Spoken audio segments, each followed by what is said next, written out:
ഞാൻ ഈ ആവി പറക്കണ ചോറിലേക്ക് വിളമ്പുന്ന ഈ ഒരു ഐറ്റം ഉണ്ടല്ലോ, ഇതൊരു ഒന്നൊന്നര ഐറ്റം തന്നെയാണ് കേട്ടോ.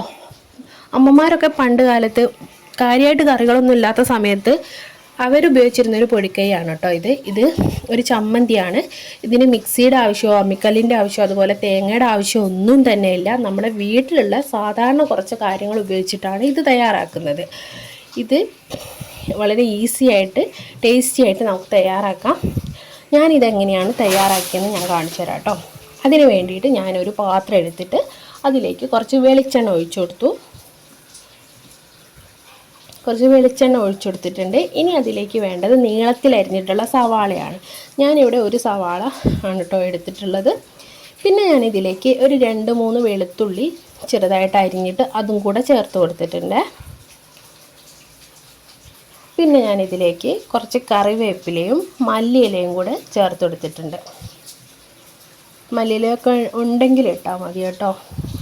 അതിനുശേഷം ഞാനിതിലേക്ക് നാരങ്ങ വലുപ്പത്തിൽ കുറച്ച് പുളിയും കൂടെ ചേർത്ത് കൊടുത്തിട്ടുണ്ട് കേട്ടോ.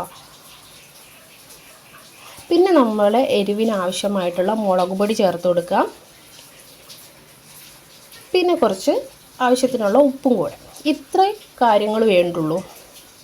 ഇനിയാണ് നമ്മൾ ഇത് ഉണ്ടാക്കാൻ വേണ്ടിയിട്ട് പോകുന്നത്. ഇത്രയും കാര്യങ്ങൾ എടുത്തതിന് ശേഷം നമ്മുടെ കൈ ഉപയോഗിച്ചിട്ട് നന്നായിട്ട് തിരുമ്മി ഉടച്ചെടുക്കുക. ഇതെല്ലാം കൂടി പുളിയും ഉള്ളിയും എല്ലാം കൂടി നന്നായിട്ട് ഉടഞ്ഞ് വരുന്ന തരത്തിൽ കുഴച്ചെടുക്കുക കേട്ടോ.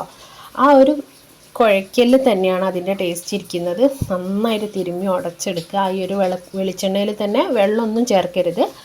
അപ്പോൾ ഇത് ഒരു 10 മിനിറ്റോ 20 മിനിറ്റോ ഒക്കെ വെച്ച് കഴിഞ്ഞിട്ട് ഉപയോഗിക്കുന്നതും നല്ലതാണ്. അപ്പം തന്നെ ഉപയോഗിക്കുന്നതും ടേസ്റ്റി തന്നെയാണ് കേട്ടോ. അപ്പോൾ വെക്കുന്നതിനനുസരിച്ച് രുചിയൊന്നും കൂടെ കൂടും. അപ്പം ഈ ഒരു ഐറ്റം മാത്രം മതി, മറ്റ് കറികളൊന്നും വേണമെന്നില്ല കഴിക്കാൻ വേണ്ടിയിട്ട്. അപ്പോൾ ഈ ഒരു വീഡിയോ ഇഷ്ടമായിട്ടുണ്ടെങ്കിൽ വീഡിയോയ്ക്കൊന്ന് ലൈക്ക് ചെയ്യുക. അതുപോലെ തന്നെ എൻ്റെ ചാനൽ ഇഷ്ടമായിട്ടുണ്ടെങ്കിൽ ഒന്ന് സബ്സ്ക്രൈബ് ചെയ്തൊന്ന് സഹായിക്കുകയും വേണം. അപ്പോൾ അടുത്ത വീഡിയോ കാണുന്നവരെ ബായ്.